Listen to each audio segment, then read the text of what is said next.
अस्सलाम वालेकुम नाजरीन। मैं हूं आपका हकीम वसीम अहमद, हुसैनिया दवाखाना एंड पंसार स्टोर से।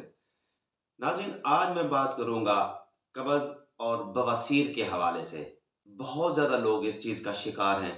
कब्ज की शिकायत रहती है और बवासीर के मसले में बड़े परेशान हैं।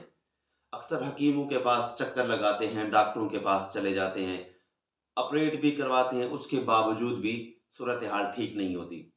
लेकिन आज इंशाअल्लाह आपको उसकी वजूहात के बारे में बताऊँगा कि ये क्यों होती है और इसके काज़ेज़ क्या हैं और इसकी अलामात क्या हो सकती हैं और इसका मुख्तसर सा और अच्छा सा देसी इलाज क्या है।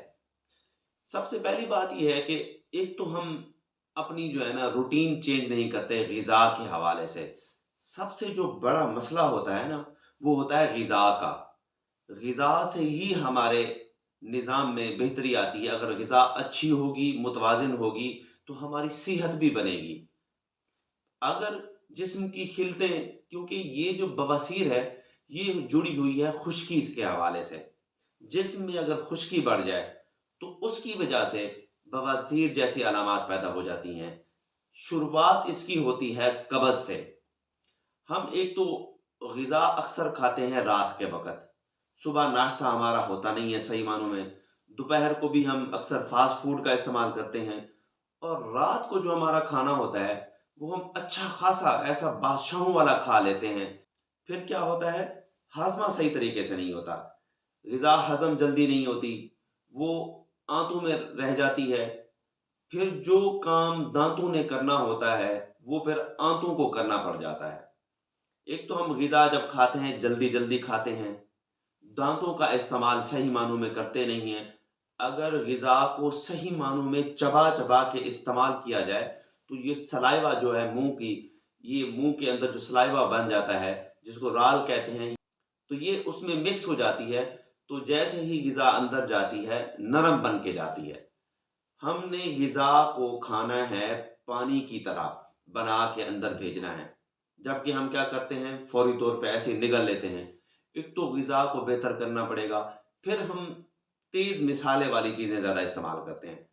गरम मिसाले, फ़ास्ट फ़ूड का इस्तेमाल करना, ऑयली चीज़ें इस्तेमाल करना, पकोड़े, समोसे, बर्गर, पिज़्ज़े वग़ैरह इस तरह की, और कढ़ाइयों का इस्तेमाल ज़्यादा करते हैं, तो उसकी वजह से मैदे में खुश्की और जलन हो जाती है। गरम चीज़ें खाने की वजह से शुरुआत इसकी होती है कब्ज़ से, खुश्की की वजह से कब्ज़ हो जाती है। तो उससे क्या होता है, 2 अलामात हो जाती हैं। एक तो हो जाता है फिर कब्ज़ के बाद बादी बवासीर, दर्द होता है, उठने-बैठने में तकलीफ़ होती है। अगर ये पुरानी हो जाए, तो कब्ज़ के साथ हम जैसे ही वॉशरूम में जाते हैं, ज़ोर लगाते हैं। जैसे हम ज़ोर लगाते हैं, तो जो मकद होता है, वो वहाँ पे ज़ख्मी हो जाता है, चीरे आ जाते हैं। फिर आहिस्ता-आहिस्ता वहाँ पे मोके बनना शुरू हो जाते हैं। तो पखाना करते वक़्त जब हम ज़ोर लगाते हैं, तो वो जो है मोके फट जाते हैं, जिसकी वजह से फिर खून निकलना शुरू हो जाता है। ये फिर बवासीर की बीमारी बढ़ते-बढ़ते दिल के अमराज तक चली जाती है। कब्ज़ के लिए आपने क्या करना है, आपको कस्ट्रेल मिल जाएगा पंसार स्टोर से। आप रात के वक़्त 2 चमचे उसको नीम गर्म दूध में डाल के उसको इस्तेमाल कर लिया करें। अगर वो नहीं ले सकते, तो आपको दवाखाने से कृषि की एक अतरीफ़ल ज़मानी मिल जाएगी। उसका 1 चमचा नीम गर्म दूध के साथ आप खाना शुरू कर दें। रोज़ाना आपने रात को खाना है, ताकि कब्ज़ पुरानी ना होती रहे और जल्द अज़ जल्द ख़त्म होती जाए, आपका मैदा वॉश होता रहे और ग़िज़ा अंदर ना रुके। उसके बाद 2-3 चीज़ें ऐसी बताऊँगा जो आपने इस्तेमाल करनी है।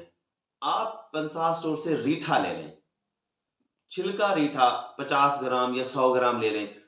उसको पीस के 1 ग्राम का कैप्सूल भर लें, तो आपने सुबह-शाम ग़िज़ा के 1 घंटे के बाद इस्तेमाल करना है, सुबह-शाम। नीम गर्म पानी के साथ खाएँ या ताज़ा पानी के साथ खाएँ। ये इसको खाते रहेंगे इंशाअल्लाह, एक तो कब्ज़ के लिए आप इस्तेमाल करेंगे, कब्ज़ भी ख़त्म होती रहेगी, साथ में बवासीर के लिए आप ये भी इस्तेमाल करेंगे। सुबह-शाम 1-1 कैप्सूल, तो इंशाअल्लाह उससे भी फ़र्क पड़ेगा। एक और सादा-सा नुस्ख़ा आपको देने लगा हूँ। आप क्या करें, पंसार स्टोर से जाके सुंड मिल जाती है, वो 30 ग्राम ले लें। निशादा ठीकरी मिल जाएगा, वो 20 ग्राम ले लें। 10 ग्राम काली मिर्च और 80 ग्राम सना मक्की के पत्ते, सना मक्की आपने लेनी है, पत्ते लेने हैं। ये सारी चीज़ें पीस के पाउडर कर लें।